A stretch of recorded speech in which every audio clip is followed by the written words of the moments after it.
Jeff Disher here again to kind of do a bit of a walkthrough regarding this storage application in OpenAutonomy, which is sort of one of the root applications that is installed by default whenever you create an account on OpenAutonomy.com, and it's kind of the most important application you actually have because this is where all your storage actually gets put. So it means that nothing's ever hidden from you. Any files you upload anywhere will always show up here, so you can always access them later in case you forgot where they were, or you lost your copy, or you can also delete them from here to make sure that other applications which are using the space and you might have forgotten where some sort of sensitive data was will no longer have access to it.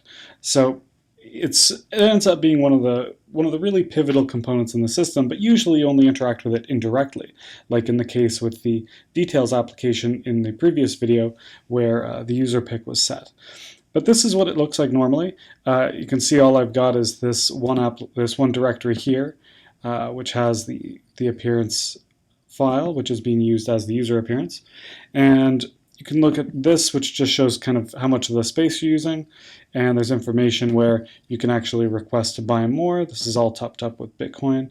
And other more detailed information, which normally isn't required. Things like how much extra space gets counted for you creating things like files and directories. For the most part, that doesn't matter. Those amounts are fairly small relative to the size of how big most files are.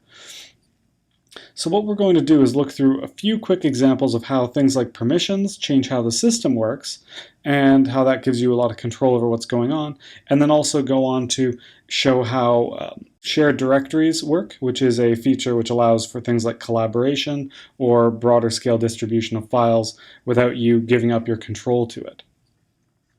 So first of all, if we look in here and we get the link to this actual file itself. Now this link, it's a real link. There's nothing special about it. They don't need an OpenAutonomy account to look at it, for example, because this file is public. So if I go over to Safari now, so I'm going to use this sort of, you can see no one's logged in this browser.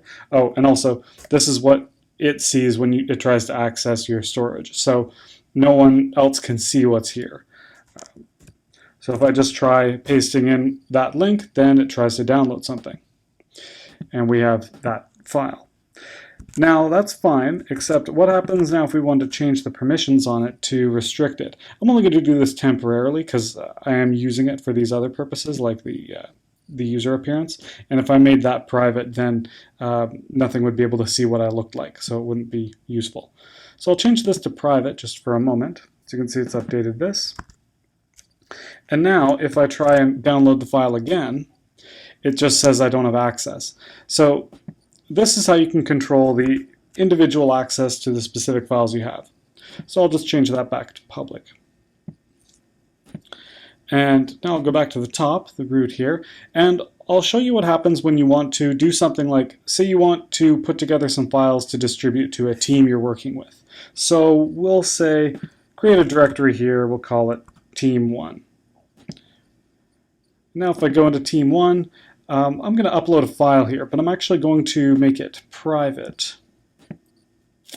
So I'll say this Team 1 text file, just some small piece of data that I can use to test, and upload that here. So normally, if I copy and paste this, copy link location and go over to Safari, it'll also tell me I don't have access because it was uploaded as private. Now if I want to share this directory so other people I'm working with can access it, I have two choices. I can either choose to share it read-only, which means they'll be able to look at the information and navigate the directory, but not actually upload or delete anything or change anything, or read-write, which will actually give them full permission to act as I do, but only within that directory and all the directories underneath it. So you can kind of do this at the top level to partition things as much as you want. Each directory can only be shared one of these modes or not at all, which is the default, of course. And you can change these at any time and delete them at any time in order to kind of revoke any access you've given to anyone. And there's no limit to how many of these you can have. So I'll share this one as read-only, just as a simple example. Now, over on this side, if I paste this, it'll still fail. And this is because this is the actual link to the file itself, not the shared location. But if you look over here, I now have this team1 shared read-only. So I'll copy that link. Now this is what you'd email to someone, for example, and it'll give them access to it. So you can see here now what I'm actually looking at is that directory, but it's missing a bunch of UI components here because it's only read-only. So it says just viewing as a shared directory. I don't have any options to change anything, and I can download the file. So what if then this person who I'm acting as here leaves the team, for example, and you want to revoke their access to it and make sure that they can't continue to interact with this or anything like that? Well, the easy way is you just go over here, because I'm looking in this directory, so it's the read-only link, and I just say stop sharing. Now doing that will mean that if I try and reload this, it'll fail and say that I can't see this because I'm not the owner. And this is because anything that was handled by that link is revoked as soon as the link itself is destroyed. And just to show you that there's no way of getting back to this accidentally, if I start sharing the same directory again and reload this, it still doesn't show me anything. Because every time you create one of these links, it's a new link, and it'll always destroy the ones before it. So you never have to worry about someone sneaking in from before. So say that I want to do something else, where I was working with a team where I actually wanted them to send me some data, or we want to be able to collaborate and send information back and forth.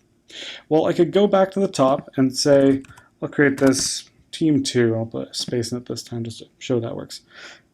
So now I'll go into team 2, and I'll leave this one empty. But I'm going to share it as read-write. So now I'll copy this and give it to my anonymous user here. So now you can see they're actually able to manipulate the directory, but of course there's nothing in it. Oh, and also note, they think this is the root. They don't think that they're inside a directory, so they don't know where this is on your system. They just know that they got it from you. So if I instead decide to do something like, let's say I'll upload that, I'll re-upload that file again over here. So I'll say that I'm going to switch to this other team and need that old information, for example. And I'll even upload it as private. So now if I upload that file, it shows up here. If I go back over to Firefox, where I'm running as the actual owner of this, and I'll just do a refresh, and you can see that the file has now been added and it's private. Now, just to show how some of this works, even though this is private, this user will be allowed to access this file. So if I try clicking on this, it will download. And this is because anyone who has this link, who's running with this link, is acting, because it's read-write, they're acting essentially as you, the owner of the storage system. Now, if I don't want that, or I'm done working on the project, I can just say, okay, revert this to no more sharing, and now if they click on it, they'll get a file not found, because this has now become invalid and it doesn't know what they're talking about. And again, if I refresh the page, you can see that they've been locked out.